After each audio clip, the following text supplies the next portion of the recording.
When my daughter spat those words across the Mother's Day table, she thought she was stripping my dignity. I'm Darlene Vance, 58, a retired commercial escrow officer who knows exactly who owns what. She didn't realize that wishing your mother away means wishing away the ground you stand on. The air in Bend, Oregon, carries the sharp, clean scent of juniper and ponderosa pine, a smell that usually grounds me. But inside the dining room of the River House overlooking the rushing Deschutes River, the air felt thick, suffocating, and heavy with the scent of overpriced truffle fries and burning Britgens. It was Mother's Day, a Sunday that was supposed to be a celebration of 34 years of single motherhood, of sacrifices made in the quiet corners of late-night offices, and of a love that I thought was unconditional. Instead, it had become an interrogation. If you have ever sat across from your own flesh and blood, looking into eyes that mirror your own, only to realize they see you as nothing more than a transactional ledger, then you know the exact temperature of the room in that moment. It freezes you from the inside out. I know some of you are nodding your heads right now, remembering a time you sat at your own kitchen table, staring at a bill or a betrayal, wondering how a love so deep could turn so cold. Stay with me, because the paper trail always tells the truth, and mine was flawless. My daughter, Chloe, sat across from me, her designer sunglasses perched atop her highlighted hair. She wore a cream-colored silk blouse, a gift from me for her birthday last month, and a scowl that looked entirely too comfortable on her face. Beside her sat Julian, her husband of 3 years. Julian was a man who lived in the spaces between other people's hard work. He called himself a boutique marketing consultant, but his primary source of income was his ability to convince Chloe that they deserved a life they hadn't earned. He sat in his crisp linen shirt, swirling a pale pink mimosa, his eyes darting around the restaurant as if checking to see if anyone important was watching him exist. Between us on the white tablecloth lay a thick, glossy folder. It wasn't a Mother's Day card. It was a loan application. "It's a simple refinance, Mom," Chloe said, her voice dropping into that sharp, impatient register she used whenever I didn't immediately acquiesce to her demands. "Julian's agency needs a temporary cash flow injection to land the Nike account. If you just co-sign and let us use the equity in your house as collateral, we can clear the debt in 6 months. It's practically risk-free." I looked down at my hands. They are the hands of a woman who started as a title clerk at 22, typing out legal descriptions on a manual typewriter, earning $12 an hour. I have paper cuts scarred into my knuckles and calluses from decades of flipping through heavy county deed books. I raised Chloe on boxed mac and cheese and yellow sticker markdown meats. I wore the same winter coat for 9 years so she could have orthodontic braces and dance lessons.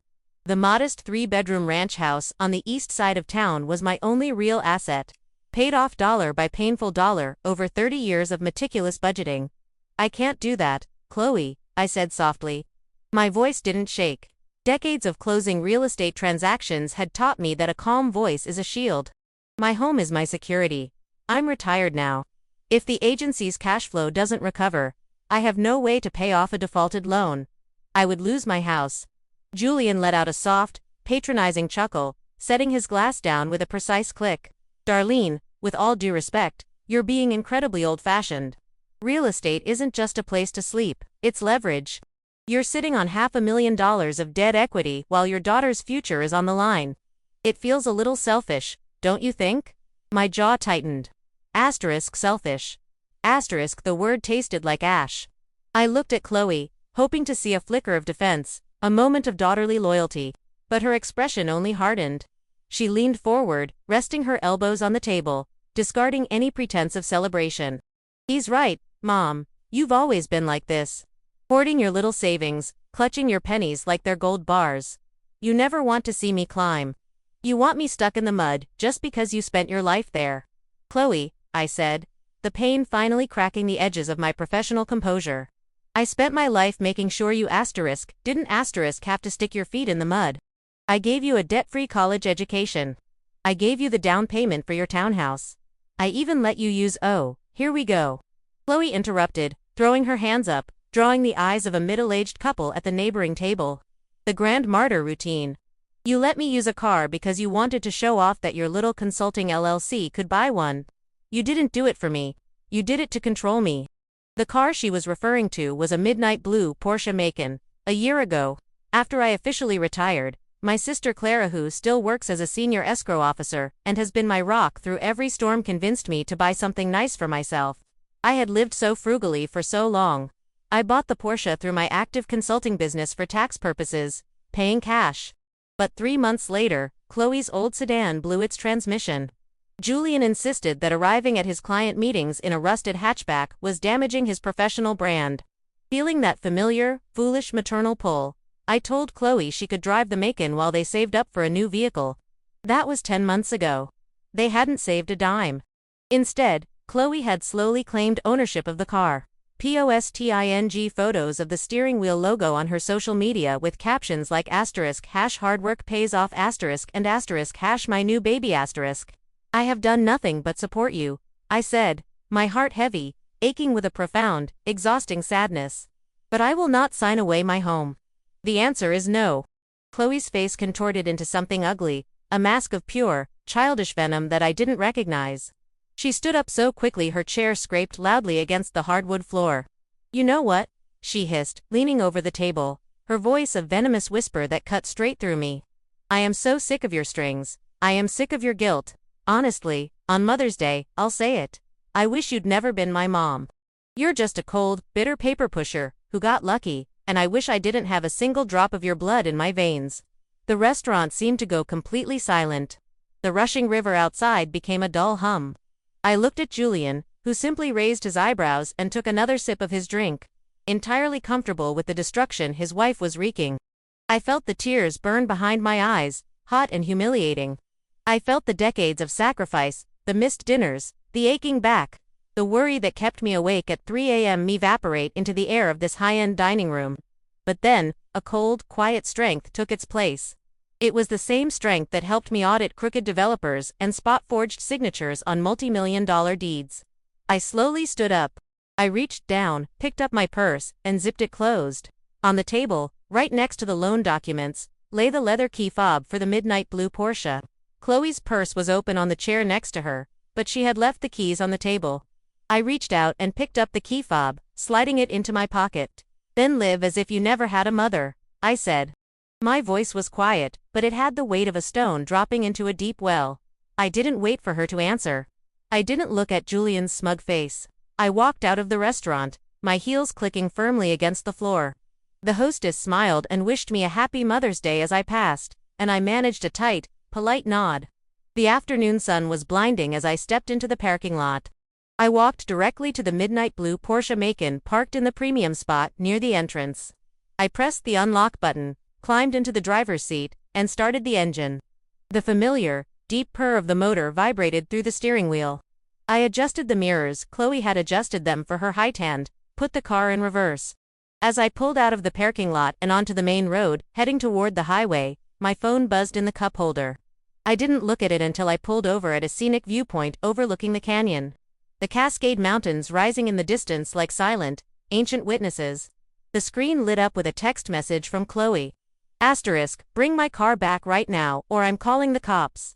I'm not playing your games, Darlene. You have 10 minutes before I report it stolen.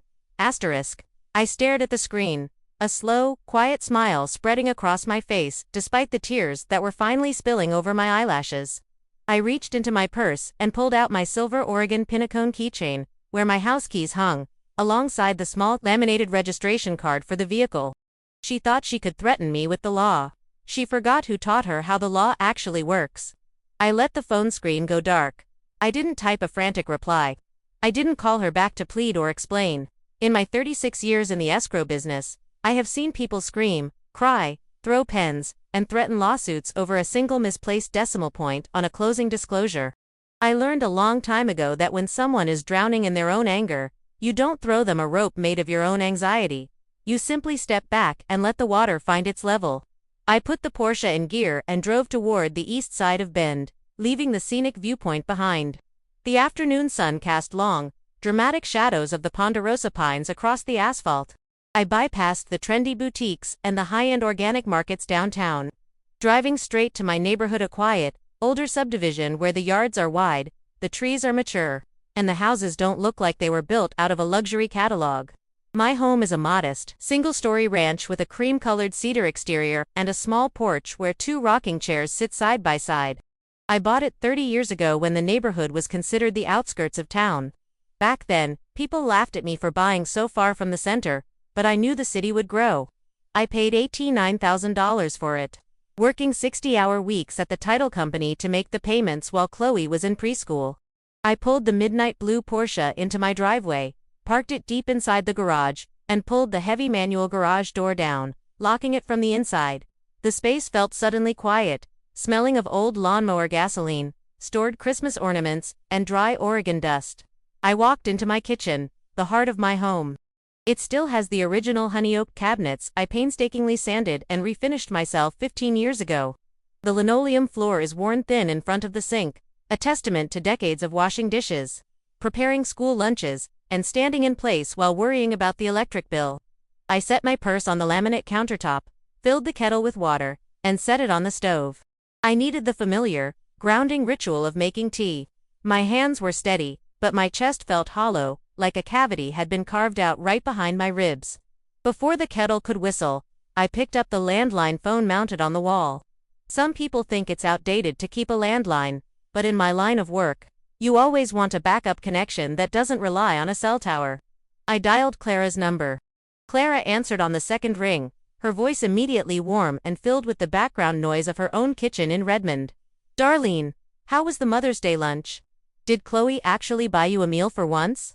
"She ordered the truffle fries," I said, my voice cracking slightly despite my best efforts. "And then she told me she wished I'd never been her mother because I wouldn't co-sign an equity loan on my house for Julian's business." The line went completely silent for 3 long seconds. I could hear Clara's sharp intake of air. She said asterisk, "What asterisk?" "She told me to live as if I never had a daughter. Or rather, I told her that after she wished me away. I took the Porsche, Clara. I drove it home. Now she's texting me, threatening to call the police and report it stolen."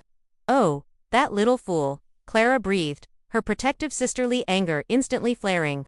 Clara is 2 years older than me, a senior escrow officer who has spent her life dealing with the messy underbellies of family estate disputes. She knew the exact legal standing of everything I owned. She thinks because her name is on the insurance card as a driver, she owns the metal. Does she even remember whose name is on the title?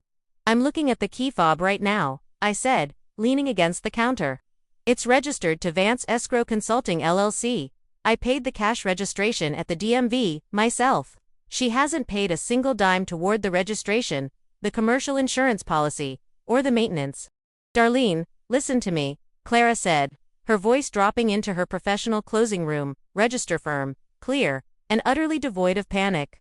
"Julian is behind this. You know he is. He's been whispering in her ear for 3 years, convincing her that your hard-earned savings belong to them. If she calls the police, they will look at the computer. But you need to preempt them. You're a professional. Act like one." "I am," I said, looking at the filing cabinet in the corner of my small home office off the kitchen. "I'm going to pull the files." "Good. Get the title, the articles of organization for the LLC, and the corporate tax returns, showing the vehicle asset depreciation, and Darlene, call the non-emergency line. Don't wait for a deputy to knock on your door because some spoiled kid threw a tantrum at the River House." "I will, thank you, Clara. I'm coming over," she said firmly. "I'll bring some of that zucchini bread you like. We're going to sit at your table, and we're going to do what we do best. We're going to look at the paper." After we hung up, I walked into my home office. It's a tiny room, barely larger than a pantry, but it has a window that looks out over my backyard garden where the peonies are just starting to bud. In the corner sits a heavy olive green 4-drawer filing cabinet that I bought surplus from the county courthouse when they upgraded to digital records in the 90s. I unlocked the second drawer with a small brass key I keep on my keychain. Inside, the hanging folders were organized alphabetically, color-coded, and perfectly tabbed. I know some of you might think it's cold to have your family life organized like a corporate archive. You might look at your own kitchen table, piled high with unopened mail, school permission slips, and half-sorted bills, and think I'm some kind of unfeeling machine. But let me tell you something. When you are a single mother raising a child on a single income in an expensive town, organization isn't a hobby. It's survival. Those green hanging folders were the shield that kept the cold world from creeping into our lives. They were my way of saying, I have this under control. My daughter will never have to worry about where her next meal is coming from. I pulled the folder labeled vehicle, 2021 Porsche Macan *. Inside was the original purchase order from the dealership in Portland. A cashier's check stub for $64,000, drawn from my business account, the certificate of origin, the active Oregon registration showing the owner as *Vance Escrow Consulting LLC, Darlene Vance, sole member *. I also pulled the folder labeled *CHLOE, Townhouse Gift *. Inside was a copy of the wire transfer for $20,000 I had sent to the title company when she and Julian bought their townhouse 3 years ago. Attached to it was a document Julian had signed, a gift letter required by their mortgage lender, stating clearly that the funds were a gift, not a loan, and that I held no equity in their property. I had given them that money freely, wanting my daughter to have the stability I had to fight so hard to achieve. As I laid the documents out on my worn kitchen table, my phone buzzed again on the counter. I walked over and picked it up. It was a text from Julian. Darlene, Chloe is hysterical. You can't just steal her car because you had a disagreement at lunch. This is elder abuse, of a different kind, manipulating your daughter's livelihood. We've contacted the Bend Police Department. They are dispatching an officer to your address to recover the stolen property. I suggest you park it on the street with the keys in the ignition if you want to avoid a criminal record in your retirement. I stared at the screen. Elder abuse. The sheer audacity of the phrase made a cold laugh escape my throat. Julian, who hadn't paid a single utility bill in 3 years without asking me for a temporary bridge loan, was accusing me of manipulation. I didn't reply to Julian. Instead, I picked up my landline and dialed the non-emergency number for the Deschutes County Sheriff's Office, which handles dispatch for our area. Deschutes County Dispatch. This is Officer Miller. How can I help you? A calm, professional voice answered. Officer Miller, my name is Darlene Vance, I said, keeping my voice level, using the same polite, authoritative tone I used when dealing with county recorders who refused to file a deed before 5 p.m. I am a retired commercial escrow officer living on the east side of Bend. I am calling to report a civil dispute regarding a vehicle, to preempt a fraudulent stolen vehicle report. Go ahead, Ms. Vance, the officer said, the sound of keyboard keys clicking in the background. I am the sole owner of a midnight blue 2021 Porsche Macan, Oregon license plate 7232DXV, I explained. The vehicle is registered to my active business, Vance Escrow Consulting LLC, of which I am the sole proprietor. For the past 10 months, I have allowed my daughter, Chloe Vance, permissive use of the vehicle. Today, after a personal dispute, I revoked that permission. I have the physical vehicle in my locked garage at my primary residence. My daughter and her husband are currently threatening to file a false police report claiming I stole the vehicle. Do you have the registration and title in your possession? Ma'am, I have the original certificate of title, the current registration, the commercial insurance policy in my business name, and the purchase receipt showing a cash payment in full, all sitting on my kitchen table right now, I said. I am happy to provide copies to any deputy who wishes to inspect them. Thank you, Ms. Vance, Officer Miller said. I could hear the shift in his tone. He recognized the voice of a professional who knew exactly what she was doing. I've entered a log note under your address and the vehicle's license plate. If a report is filed by your daughter, the responding officer will see that this is a civil dispute over key possession, not a grand theft auto. We won't be dispatching a unit to your home unless there is a breach of the peace. Thank you, officer, I appreciate your time. Have a good evening, ma'am. I hung up the receiver and let out a long, slow breath. The first line of defense was established. But as I stood there in my quiet kitchen, looking at the paper trail of my life, a deep, heavy ache settled into my bones. I looked at the framed photograph on the wall beside the pantry. It was Chloe at 7 years old, wearing a yellow raincoat, laughing as she splashed in a puddle in Drake Park. Her teeth were crooked. Her hair was a mess of wild curls, and her eyes were filled with absolute trust. She had looked at me back then as if I were the center of the universe, the only person who could keep her safe from the storm. Where did that girl go? At what point did the daughter I carried, the girl whose scraped knees I bandaged and whose late-night fevers I bathed in cool water, turn into a stranger who could look me in the eye on Mother's Day and tell me she wished I didn't exist? I sat down at the kitchen table, pulling the LLC's financial folder toward me. I had retired 18 months ago, but I kept the consulting LLC active to handle occasional freelance escrow audits for local title firms. Because Julian had helped me set up my new home office computer and wireless router last Christmas.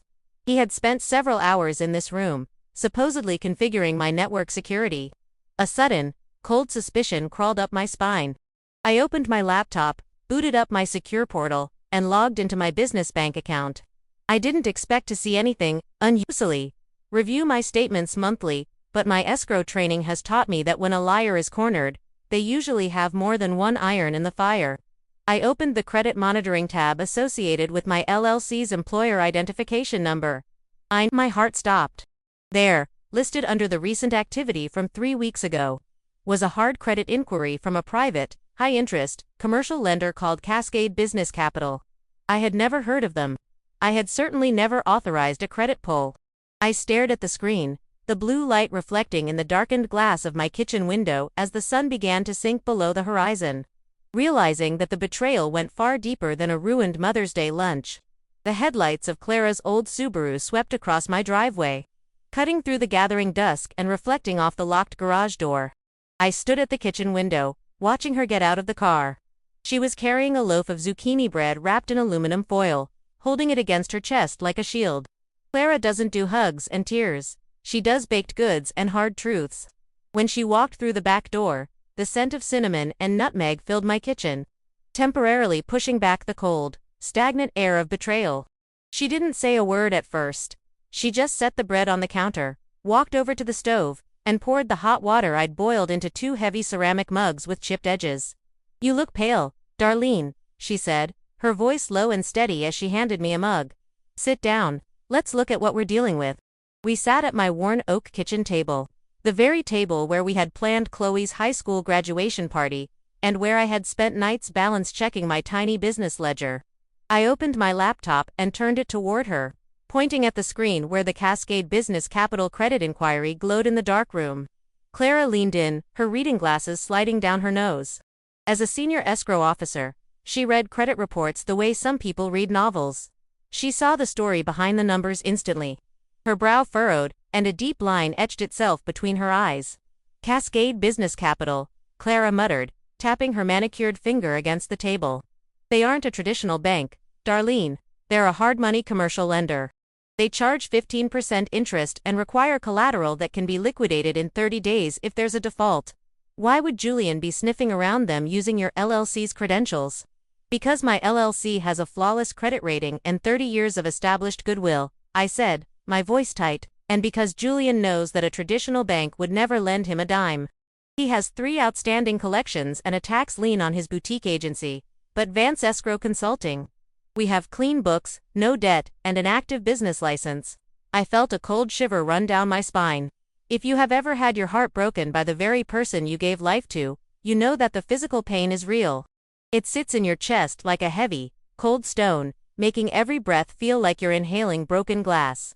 I looked at Clara, my older sister, the only person who knew how hard I had worked to build my tiny, respectable life. "Do you think he actually went through with it?" Clara asked softly. "Or was he just checking the parameters?" "We're going to find out right now," I said. I picked up my landline. I didn't want to use my cell phone. I wanted the clear, uninterrupted connection of a hardwire. I dialed a number I had memorized 10 years ago. It was the direct line of Vince Sterling, the senior underwriting manager at Cascade Business Capital. Vince and I had closed a complex timberland acquisition back in 2018. He knew me, and more importantly, he knew my reputation for absolute integrity. Vince Sterling, a deep, raspy voice, answered on the 3rd ring. "Vince, it's Darlene Vance," I said, keeping my tone warm but professional, the exact register I used when managing multi-million-dollar escrows. "I hope I'm not interrupting your Sunday evening." "Darlene, well, hello. It's been a dog's age," Vince said, his tone instantly relaxing. "Not interrupting at all. Just watching the sunset from my deck. What can I do for you?" "Vince, I'm doing some routine quarterly auditing on my consulting LLC, and I noticed a hard credit pull from Cascade Business Capital on my IN from 3 weeks ago. I don't have any active files with your office, so I wanted to clear up what I assume is a clerical error before I file a formal dispute with the credit bureaus." There was a brief pause on the other end. I could hear the sound of ice clinking in a glass, followed by the rustle of a laptop being opened.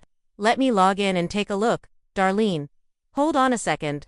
I sat in silence, my hand gripping the receiver so hard my knuckles turned white. Clara sat across from me, her eyes locked on mine, her face tight with worry. Okay, let's see, Vince said, his voice returning to the line.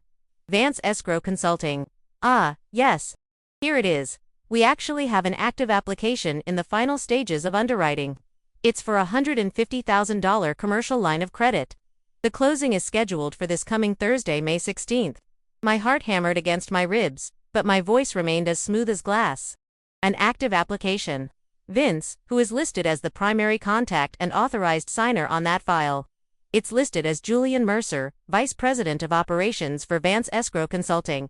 Vince read from his screen. And you, Darlene Vance, are listed as the managing member and personal guarantor. The collateral offered is the commercial property asset. Wait, no. It's a residential property. Your primary residence on the east side of Bend. The room seemed to tilt.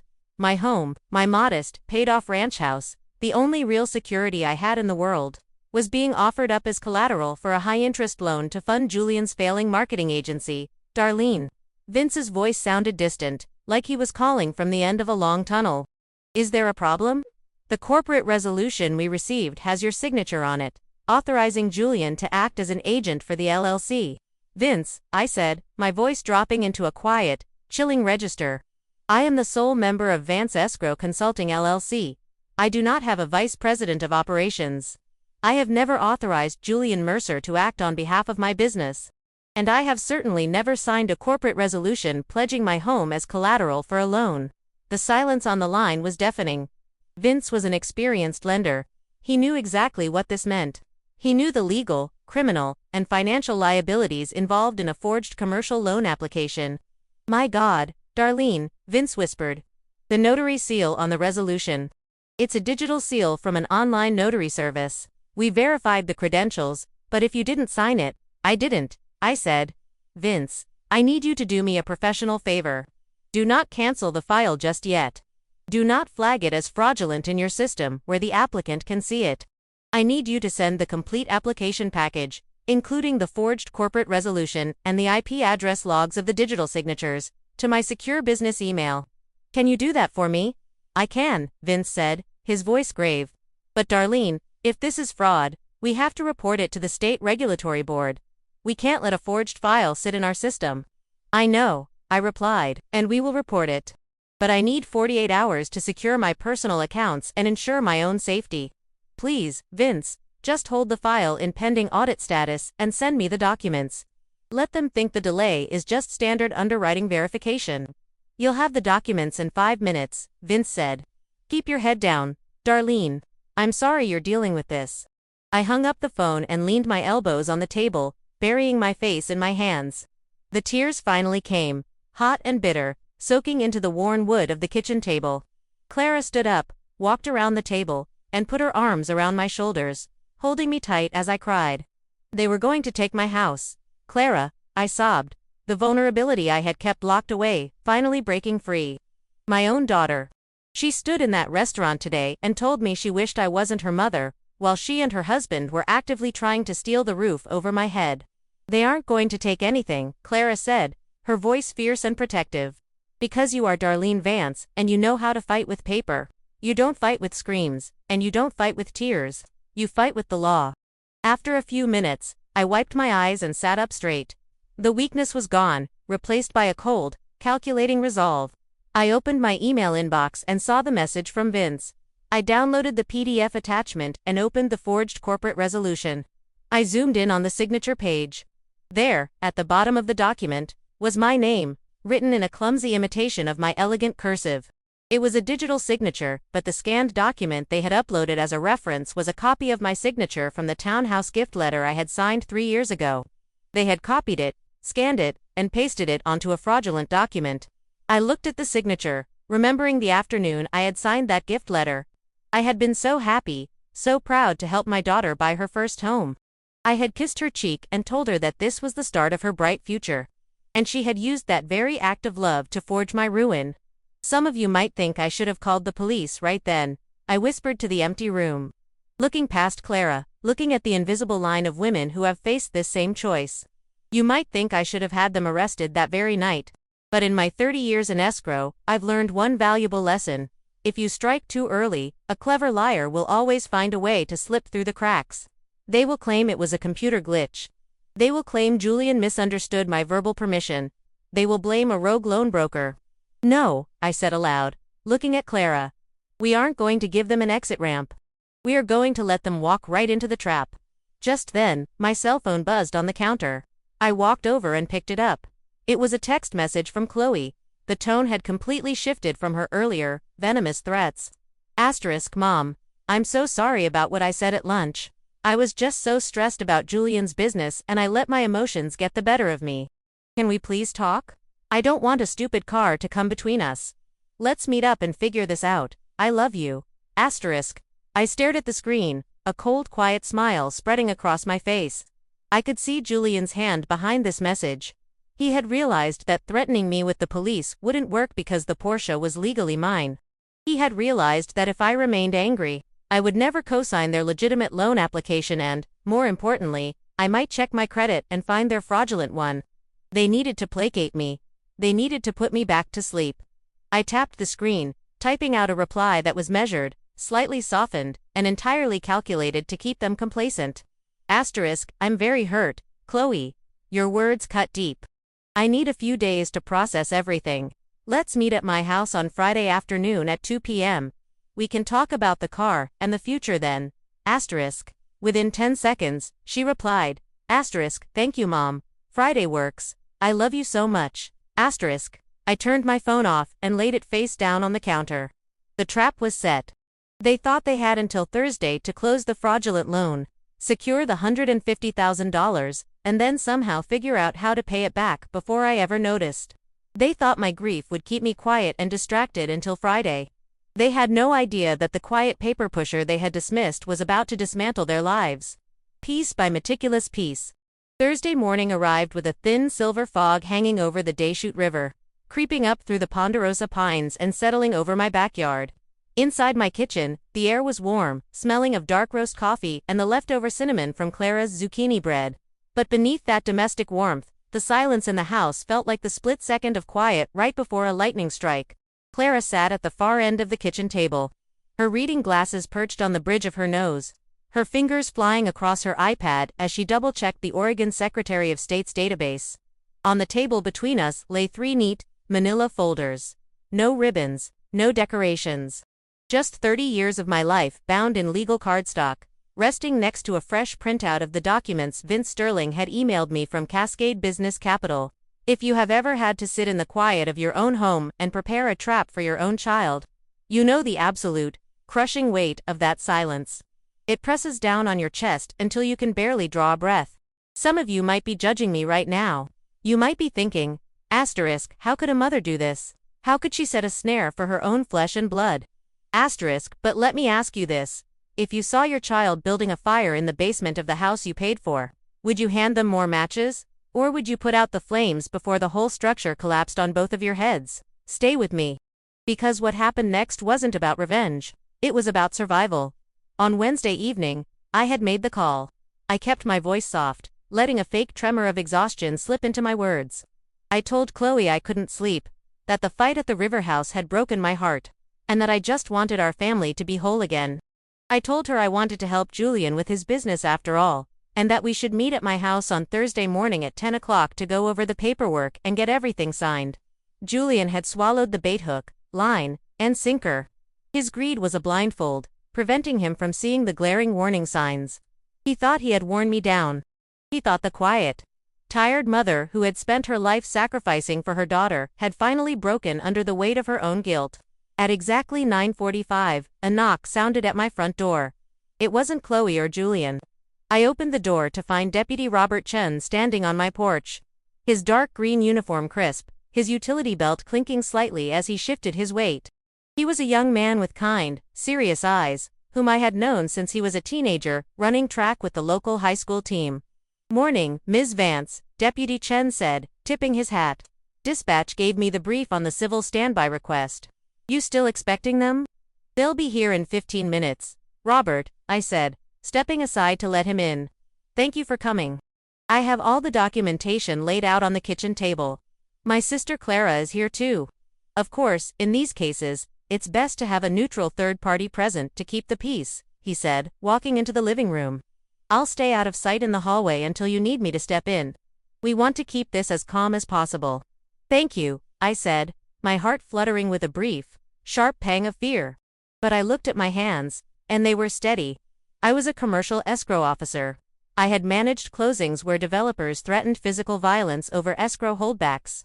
I knew how to hold the line. At exactly 10 o'clock, the distinct throaty growl of the midnight blue Porsche Macan echoed in my driveway. I stood at the kitchen window and watched them get out. Julian was wearing a tailored navy blazer and carrying a sleek leather briefcase. His chest puffed out like a rooster entering a coop. Chloe walked beside him, wearing her designer sunglasses and a soft, apologetic smile that didn't quite reach her eyes. She looked like she was preparing to play the role of the remorseful, loving daughter. They walked through my front door without knocking. Mom, Chloe's voice called out, dripping with a sugary sweetness that made my stomach turn. We're here. In the kitchen, Chloe, I called back, my voice calm, even, and entirely professional. They walked into the kitchen, and Julian's eyes immediately swept the room, landing on the folders laid out on the oak table. He let out a small, satisfied breath, the barest hint of a smug smirk playing at the corners of his mouth. Hi, Mom, Chloe said, walking over to me with her arms open for a hug. I didn't step forward. I simply stood behind my chair, resting my hands on the high wooden back. Sit down, please. We have a lot of paperwork to go over. Chloe's arms fell to her sides, her smile faltering for a fraction of a second before she adjusted her sunglasses onto her head. Oh, okay. You seem really formal. Mom, are you still mad at me? I really am sorry about what I said on Mother's Day. I was just so stressed. Sit down, Chloe. Julian, I repeated, my voice dropping an octave. Julian pulled out a chair for Chloe, then took a seat himself, placing his leather briefcase on the table right next to my manila folders. Darlene, we really appreciate you seeing the bigger picture here, he said, his voice carrying that smooth, patronizing tone I had tolerated for far too long. This refinance is going to be a game changer for the agency. Once the Nike contract closes, we'll have this entire line of credit cleared in no time. You won't even know it happened. I'm sure, I said. I sat down in my own chair, Clara sitting silently beside me like an old, wise sentinel. I reached across the table and tapped the first manila folder. Let's start with the vehicle. The 2021 Porsche Macan. Chloe sighed, rolling her eyes slightly. Mom, seriously, we're still talking about the car. I told you, I'm sorry, but I need it for my daily commute. Julian's clients expect a certain level of the Porsche Macan, I interrupted, sliding the folder open to reveal the certificate of title, is registered under the corporate name of Vance Escrow Consulting LLC. I am the sole owner of that LLC. I paid $64,000 in cash for that vehicle. You have paid $0. No insurance, no registration, no maintenance. The permissive use of that vehicle is officially revoked as of today. The keys are in my pocket. You will not be driving it again. Julian's face darkened, his professional veneer cracking. Darlene, this is ridiculous. You're behaving like a child. You can't just strand your daughter without transportation because of a family dispute. Actually, I can, I said, looking him dead in the eye. Because it is my property. And if either of you attempts to touch that vehicle again, the Deschutes County Sheriff's Office has already logged a warning for grand theft auto. The note is in their dispatch system under my address. Chloe gasped, her hand flying to her mouth. You called the police on me, your own daughter. I protected my assets from a threat, I said simply. But that is a minor issue. Let's move on to the main event. I closed the first folder and slid the second one forward. This one was thicker. Julian, I said, leaning forward, resting my elbows on the table. Tell me about Cascade Business Capital. The silence that fell over the room was sudden and absolute. The color drained from Julian's face so fast he looked almost gray under the warm kitchen lights. His hand, which had been resting on his briefcase, twitched. I don't know what you're talking about, Julian stammered, his voice losing its smooth, marketing pitch confidence. What is that? Don't lie to me, Julian, I said, my voice steady, carrying the weight of 36 years of auditing crooked deals. Vince Sterling is a close friend of mine. He's the senior underwriting manager at Cascade. He was very interested to know why Vance Escrow Consulting LLC was applying for a $150,000 commercial line of credit, scheduled to close today, May 16th. Chloe looked back and forth between us, her eyes wide with genuine confusion. Julian, what is she talking about? What loan? It's just a standard business application. Chloe, Julian said, his voice rising in panic as he tried to regain control of the room. Your mother is misunderstanding. It's a joint venture proposal.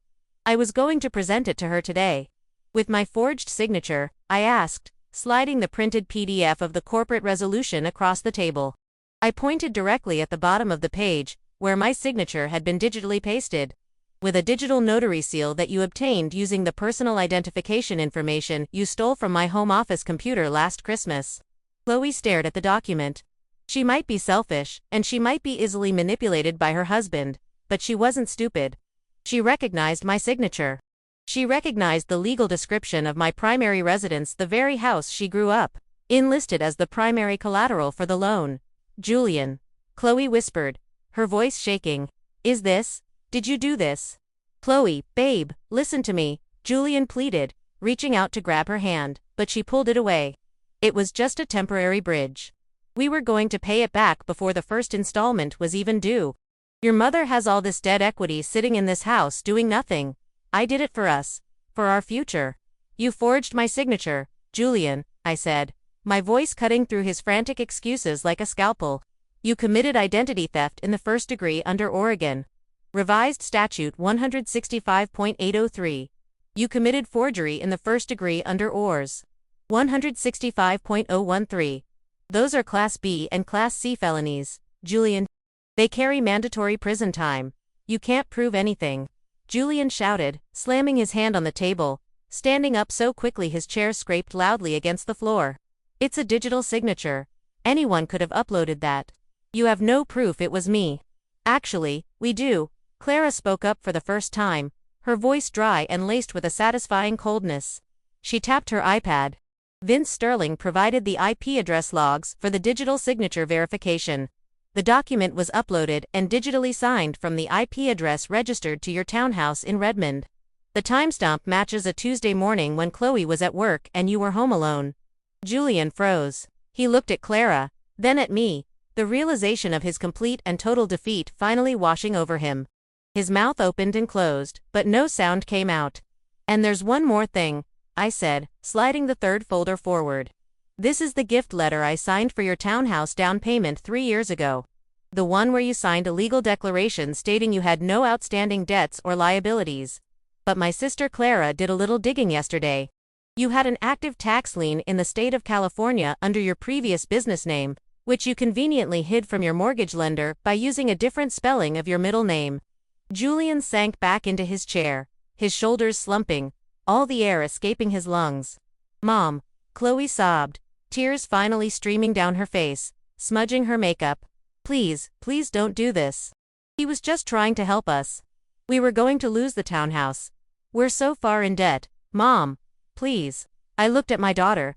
I saw the tears, the panic, the desperate, childish fear in her eyes. And for a moment, my heart ached with that ancient, maternal instinct to wrap my arms around her and tell her I would fix it, I would pay the debt, I would save her. But then I looked at the forged document on the table. I looked at the paper that, if signed, would have stripped me of my home, my security, and my dignity in the sunset of my life. No, Chloe, I said, my voice quiet, firm, and filled with a profound, final sorrow. I am not fixing this. You stood in that restaurant on Mother's Day and told me you wished I had never been your mother. You wanted to live as if you didn't have a mother. And now, you will. I turned my head toward the hallway. Robert, you can come in now. Deputy Robert Chen stepped out of the hallway, his hand resting casually on his utility belt, his face expressionless as he walked into the kitchen. Julian's head snapped up, his eyes widening in sheer terror as he saw the uniform. Julian Mercer, Deputy Chen said, his voice calm and authoritative. I need you to stand up and place your hands behind your back. The double click of steel handcuffs is a sound that doesn't belong in a quiet kitchen on a Thursday morning.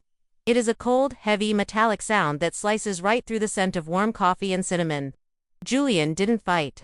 When Deputy Chen reached for his wrists, all the grand posture and boutique consultant swagger evaporated from him, leaving behind nothing but a hollow, frightened young man whose neat navy blazer suddenly looked 3 sizes too big. He kept his eyes locked on his leather briefcase, as if hoping some magical legal loophole would crawl out of the seams to save him. "Darlene, please," Julian muttered, his voice cracking. A far cry from the patronizing tone he'd used at the River House just days before. "We can settle this. It's a family matter. We don't need to involve the county." "You involved the county the moment you used a digital notary to steal my identity, Julian," I said. My voice was low, devoid of anger, carrying only the flat, unyielding weight of a final judgment. "You made it a public record, and public records have consequences." Chloe was hysterical. She threw herself between Julian and the deputy, her designer sunglasses flying off her head and clattering onto the linoleum floor. "Mom, stop this. Tell him to stop. You're destroying my marriage. You're destroying my life." I looked at my daughter, really looked at her. The smudged mascara, the wild panic in her eyes, the sheer, childlike terror of a girl who had finally run out of other people's safety nets. If you have ever had to watch your own child fall, knowing that your hand is the only thing that could catch them, but knowing also that catching them would only teach them how to fall again, then you know the absolute, rib-cracking ache in my chest at that moment. I know some of you are holding your breath right now, remembering a time you had to say no to someone you would have given your life for. It is the hardest thing a woman will ever do. But sometimes, the only way to save them is to let them hit the ground. "I'm not destroying your life, Chloe," I said, my voice barely above a whisper. "I'm just stopping you from destroying mine." Deputy Chen guided Julian toward the front door, his hand firm on Julian's elbow. Julian kept his head down, his chin pressed against his collar as they walked out into the bright Oregon sunshine. Through the kitchen window, I watched them walk down the concrete steps. Across the street, Mrs.